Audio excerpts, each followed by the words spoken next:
Eu tive a oportunidade de assistir Lawrence da Arábia na telona do cinema. Aqui em São Paulo, né, o cinema Cine Marquise tem feito um resgate, né, de clássicos e passado. Tem alguns outros cinemas na cidade que fazem isso. Eu espero que se torne algo maior, que outros cinemas façam por todo o Brasil, porque ver esses clássicos na tela grande é algo mágico. Olá, eu sou Felipe Fonseca, sejam bem-vindos ao meu canal. Se você não é inscrito aqui, por favor, considere se inscrever. A maioria das pessoas que assistem aos vídeos não é inscrita. Clica aí para se inscrever, não custa nada. E deixa o like aí se você curtiu o vídeo ou se você curte o canal para ajudar na divulgação aqui no YouTube. Lawrence da Arábia é um filme de 1962, dirigido pelo David Lean, fotografado pelo gênio Fred Young. E ele é um grande clássico, talvez se você não assistiu, você já tenha ouvido falar. E se você não assistiu e está assistindo esse vídeo aqui nesse canal, você provavelmente é no mínimo interessado em cinema, então eu recomendo muito que você assista. Eu não sei em que streaming está disponível nesse momento, né? O vídeo está aqui, depois pode estar disponível em outro lugar, mas vá atrás desse filme, assista esse filme. Se você puder assistir na melhor qualidade possível, cópia restaurada, a restauração mais recente que eles têm, que foi a maneira com que eu assisti no cinema, recomendo muito, porque é sensacional. Ele é um dos filmes, né? O David Lean é um diretor que ele é uma influência para vários diretores que a minha geração cresceu assistindo e que são alguns dos diretores mais queridos e benquistos, de maior sucesso hoje em dia. Então a gente tem até gerações diferentes, como o Steven Spielberg, que o David Lean é uma grande inspiração para ele, e o Christopher Nolan também tem o David Lean como inspiração. E especificamente, vocês podem procurar aqui na internet, vocês vão ver várias entrevistas, citações desses dois diretores e de vários outros com relação ao filme, justamente o Lawrence da Arábia. O Christopher Nolan já citou várias vezes, né, esse filme. E o Christopher Nolan é conhecido, aí provavelmente a maioria de vocês conhece, né, os filmes do Christopher Nolan e o Nolan, por fazer os filmes de verdade. Eu coloco entre aspas, porque, enfim, todos os filmes têm coisas de pós, até os filmes do Christopher Nolan, mas o máximo possível fazer as coisas, realizar de maneira prática. Então, vamos explodir um hospital de verdade, né, que já estava para ser demolido, vamos virar um caminhão de verdade no meio da rua, vamos fazer na praia mesmo de verdade, vamos derrubar um avião no meio do ar, esse tipo de coisa. E o Nolan já falou sobre, né, a inspiração dele nos filmes do David Lean e, em particular, o Lawrence da Arábia. Por exemplo, tem uma cena muito famosa em que um trem é descarrilhado no deserto e aquilo foi feito de verdade, eles fizeram aquilo. Até porque, naquela época, né, no começo dos anos 60, não havia como produzir aquilo, não era pós-produção, né? E os efeitos especiais da época já vinham até de antes, né, de muito antes. Na origem do cinema a gente tem os efeitos e a magia que cria coisas impossíveis, mas nunca de maneira tão convincente. Então, por exemplo, para pegar um filme anterior, né, ao Lawrence da Arábia, Ben-Hur, ele tem cenas assim, sensacionais, icônicas, e que talvez mesmo você nunca tenha assistido Ben-Hur, você conheça a famosa cena da corrida de bigas, né? Que foi feita de verdade, com cavalos de verdade, com atores de verdade, construíram uma arena, um velódromo, simulando o velódromo romano, e aquela cena é sensacional, é um grande ponto ali do filme, e aquilo ficou marcado. Mas se você não assiste Ben-Hur há algum tempo, e principalmente se você nunca assistiu, tem umas cenas que hoje em dia não, assim, essa cena das bigas você pode assistir hoje e, cara, que demais que eles fizeram isso. Mas tem, por exemplo, uma cena de batalha naval que é tosca, infelizmente. Talvez na época tenha funcionado porque as pessoas não tinham sido expostas a coisas mais incríveis que aquilo, mas eu suspeito que, assim como hoje, às vezes a gente vê alguma coisa num filme, por mais tecnológico, por mais bem feito que seja, o olho humano é muito bom para pegar esse tipo de coisa. Eu acho que naquela época também, quem assistiu na época da estreia deve ter ficado ainda mais comparado com outras coisas que o próprio filme tem. E o David Lean, ele é um diretor que sempre se propôs a fazer isso. Ele tem outros grandes épicos, como A Ponte do Rio Kwai, Doutor Zhivago, Passagem para a Índia, enfim, uma grande filmografia. Tem outros filmes também que são épicos, digamos assim, filmes mais intimistas, e uma das coisas sensacionais, tanto de outros filmes dele, mas em particular do Lawrence da Arábia, é o equilíbrio entre o épico e o íntimo. Porque Lawrence da Arábia, eu considero um dos fatores, né, dele ser um grande filme, e apesar da fama dele vir por conta desse escopo e das coisas grandiosas e da maneira com que o deserto é filmado e fotografado pelo Fred Young, que é impressionante o quanto ele influencia o cinema até hoje, principalmente quando a gente pensa em filmagens em desertos. E ele criou coisas naquele filme que até hoje, com toda a tecnologia, com todas as facilidades de locomoção, de transporte, com os equipamentos, com a tecnologia, É impressionante como os filmes não conseguem replicar, são raros os filmes que conseguem replicar o que eles fizeram lá nos anos 60. É impressionante. A beleza das paisagens do deserto, o escopo, os grandes, assim, as grandes cenas com figurantes e centenas e dezenas de figurantes, milhares até de figurantes, cavalos. A gente tem alguns exemplos no cinema mais moderno, digamos, né, nos últimos 30 anos de filmes assim. E são justamente os que marcam mais, né? Então, algo como Gladiador, Coração Valente, a trilogia O Senhor dos Anéis, eles justamente buscaram mais isso, né? Essa coisa que o David Lean criou lá atrás e que talvez tenha tido seu apogeu com Lawrence da Arábia.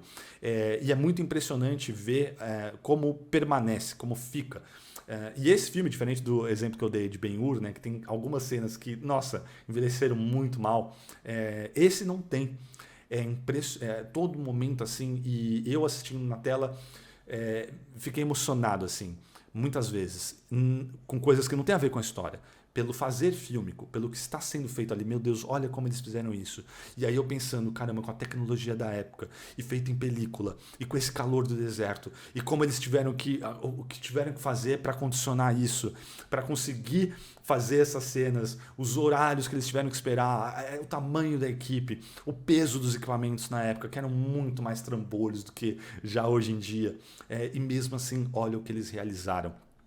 O trabalho do Peter O'Toole, que ele é introduzido, né, introducing nos créditos iniciais, esse foi o primeiro longa dele, ele vinha do teatro, grande ator, e ele brilha como o Lawrence, ele confere uma complexidade para o personagem e uma amabilidade que depois é justamente desconstruída e te pega meio de surpresa durante o filme, e aí justamente toda a complexidade desse personagem e do trabalho do Peter O'Toole vivendo ele, porque ao mesmo tempo que ele tem essa coisa doce, curiosa, quase infantil em certo ponto, mas também tem um lado, e acho que como a maioria de todos nós seres humanos, uma complexidade, um outro lado não tão bacana assim. E a gente vai acompanhando essa jornada dele. É sensacional.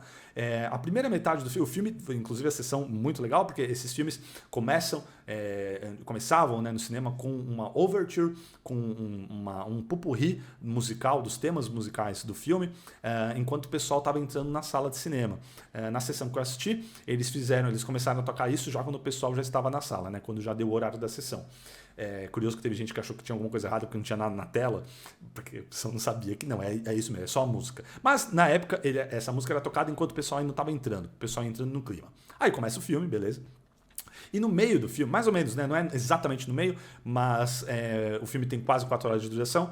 E mais ou menos no meio do filme, como era comum nessa época com esses épicos longos, tinha a intermission, né? Um intervalo no meio com uma cartela lá escrito intermission e a trilha sonora tocando, muito legal. E é curioso ver como, assim como o vinil tinha o fato do lado A e o lado B, e a maioria dos artistas, os bons artistas, trabalhava isso.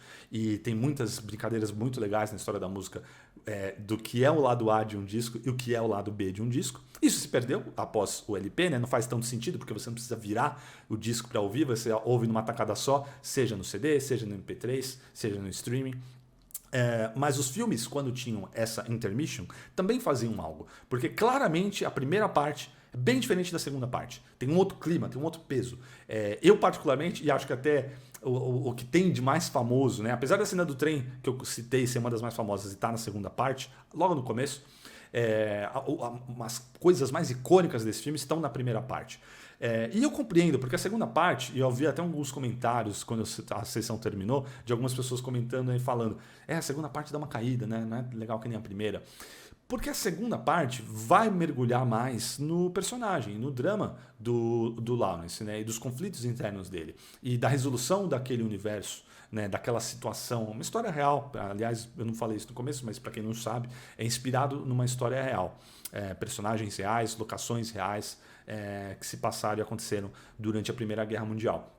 E Mas também é muito bom, porque esse trabalho dos personagens, em que até em vários épicos da época, dos anos 50, anos 60, não era tão comum assim, né? Os melhores eu acho que tem, mas foram feitos muitos e nem todos se tornaram clássicos. É que nem hoje em dia, que a gente tem um boom de filmes de super-herói, e alguns vão ficar, alguns vão permanecer, são clássicos, vão se tornar clássicos, mas vários vão ficar esquecidos. A mesma coisa naquela época, né? Muitos épicos eram feitos, mas poucos sobreviveram ao tempo, porque não são todos tão bons quanto esse Lawrence da Arábia.